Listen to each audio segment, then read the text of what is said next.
Second ফ্লোরের master bedroom.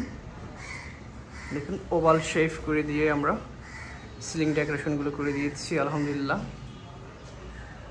পুরো বাসাতেই আমরা সিলিং ডেকোরেশনের কাজ করে দিয়েছি। যদি আপনাদেরকে পুরো ভিউটা দেখাই, আলহামদুলিল্লাহ খুবই অসাধারণভাবে কাজগুলো করা হয়েছে। এটা কি ডাইনিং স্পেস, এটা হলো লবি।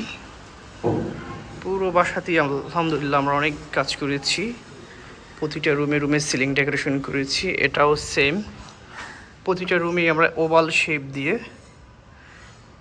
একটু আনকমনভাবে সিলিংয়ের কাজগুলো করা হয়েছে। তা আলহামদুলিল্লাহ আপনারা যারা কাজ করতে চাচ্ছেন স্ক্রিনে দেওয়া নাম্বারে আমাদের সাথে যোগাযোগ করুন, অন্যথায় আমাদের অফিসে চলে আসুন। আমাদের অফিস ঢাকা উত্তরা 15 নম্বর সেক্টর 2 নং bridge contest. Thanks for watching.